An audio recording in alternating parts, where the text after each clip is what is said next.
Sagittarius, welcome to your weekly Sidereal Astrology forecast. This is for September 12th through the 18th of 2016.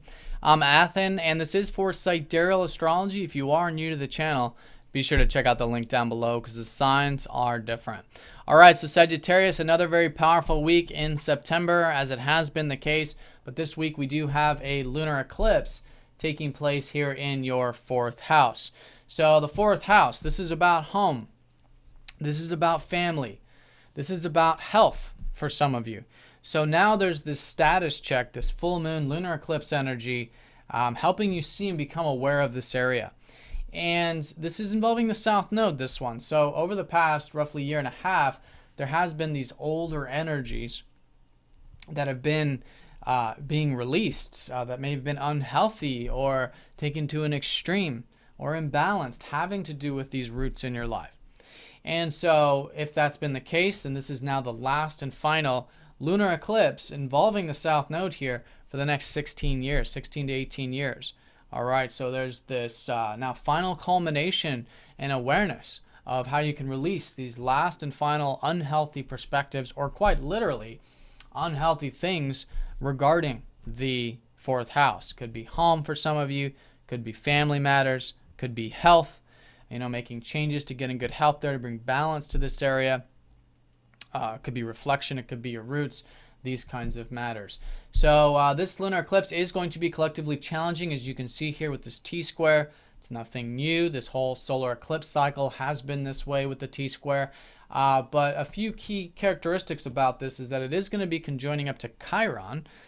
So maybe there is some healing that can be taken place, brought into the picture here regarding your roots. You may have been noticing this year that maybe there's some insecurities or doubts or wounds relating to these roots, home, family, health stuff. So now with this awareness, it's a good time to be aware of where these wounds might be.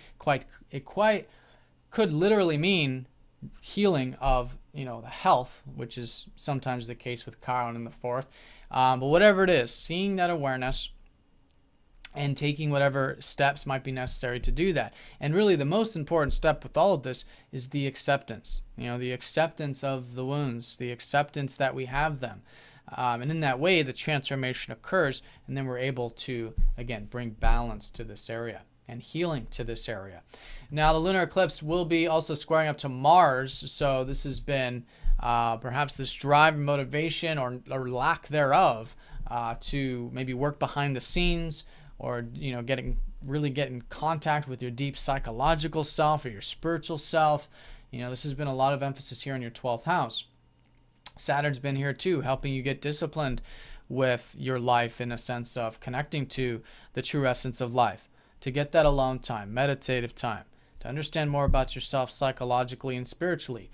And Mars has really been emphasizing that. So it could go to the over or under extreme with Mars, because the squares do have a tendency to imbalance Mars or any planet. So if you're feeling like really energized to go after some of these things that you want this week, it's important to bring extra attention to this. Bring extra attention to that aspect of the self, which can balance this out. And if you're feeling a lack thereof, maybe there are some things you can challenge yourself this week to get in contact with the spiritual dimensions of life, to get that alone time, that R&R, this meditative approach to things. So however that's been, manifesting, it's a good week to sort of take a pause, take a break, but maybe will yourself to take some actions to help you connect to that, what ends up being tranquil and relaxing part of life once we go through that spiritual process.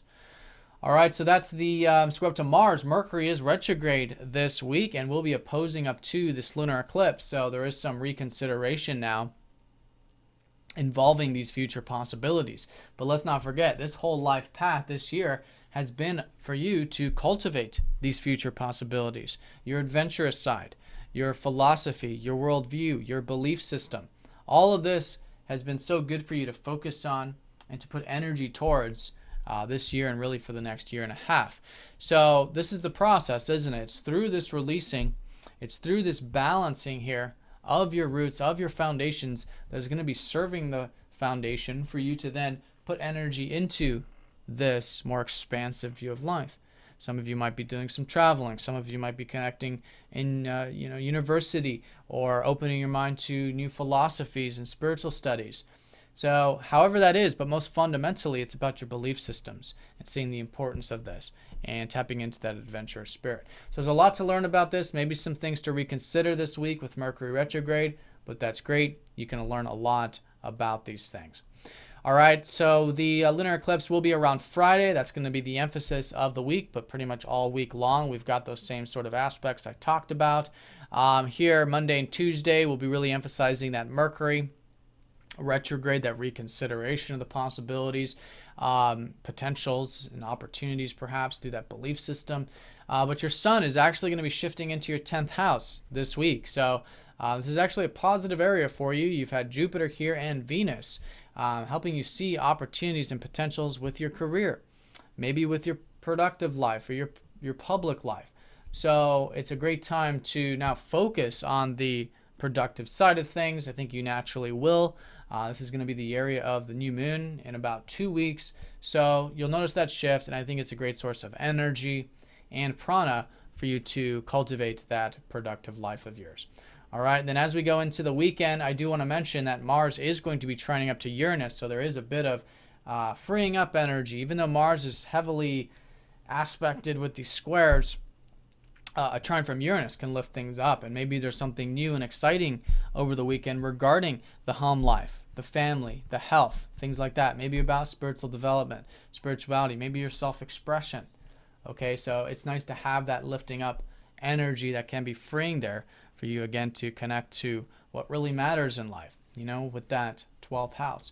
Now, Uranus will be opposing up to Venus, so this is the classic example. Kind of goes without saying that with all this concentration on your home life or your personal life, there's a lot of concentration on your career life, or especially by the weekend. So it's about balance, right? We can't have one without the other. Things have to be good here in the home situation or personal situation in order for us to have good career, productive life, and vice versa. We do have to have future-oriented things in order to have good foundations.